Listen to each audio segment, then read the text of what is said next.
मंडळ यंदा 32व्या वर्षात यशस्वी पदार्पण करत आहे.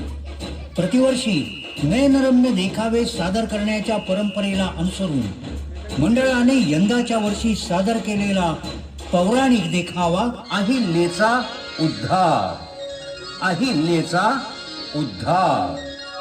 महर्षी विश्वामित्रांसोबत सिद्धाश्रमातील सर्व ऋषी मुनींनी आणि राम लक्ष्मणानं मिथिलेकडे प्रयाण केलं. वाटेमध्ये विशाल नगरीचा राजा सुमती यानं या सर्वांचं भव्य स्वागत केलं.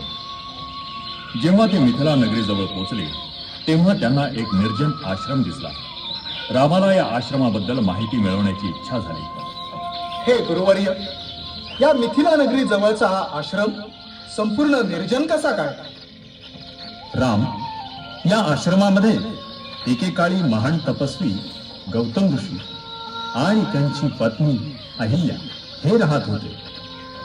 म्हणजे हा आश्रम तर गौतम ऋषींच्या वास्तव्यामुळे पावन झालेला असणार.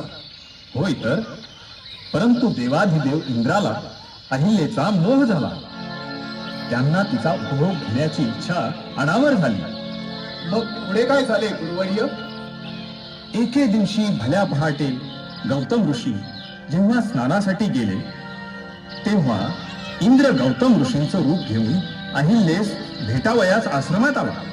इंद्र जेव्हा आश्रमाकडे येण्यासाठी निघाले तेव्हा नेमके गौतम ऋषी स्नान आटोपून आश्रमाकडे येत होते. आणि तेव्हाच इंद्रदेवांना गौतम ऋषींनी पाहिले असणार. होय, गौतम ऋषींनी पाहिलेच नव्हे तर सारा प्रकार जाणून ते संतप्त झाले. गौतम ऋषींनी अहिल्याला शिळा होऊन पडण्याचा शाप दिला. हे अहिल्ये, तू आपल्या पतीचा विश्वासघात केल्यामुळे तुझी शिळा होऊन तू निश्चल होशील. अरे गुरुवर्य, अहिल्याची शिळा झाली, पण मग गौतम ऋषी कुठे आहे? अहिल्याला शाप देऊन गौतम ऋषी निघून गेले. छे छे, बिचाऱ्या अहिल्याचा काय दोष? तिला शापमुक्त केलेच पाहिजे. रामानं त्या शिळेला पदस्पर्श केला आणि त्या दैवी स्पर्शानं अहिल्या शापमुक्त झाली.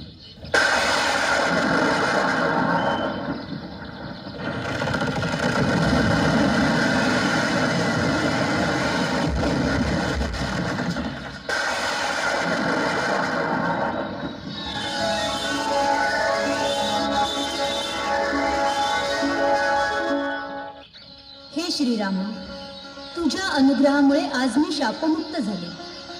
मला मूळ स्वरूप प्राप्त झाले. आपल्या या ऋणातून मी मुक्त होऊ शकणार नाही, पण आपण माझ्या आश्रमात येऊन कृपया आदर सत्कार स्वीकारावा. अहिल्याची विनंती रामानं मान्य केली. पुढे गौतम ऋषीही आश्रमात परतले. त्यांनी अहिल्याचा पुनश्च एकदा स्वीकार केला. अशा तऱ्हेनं श्री रामानं अहिल्याचा उद्धार केला. प्रभू श्री रामचंद्र की जय. प्रभू श्री रामचंद्र की जय. ध्वनी मुद्रण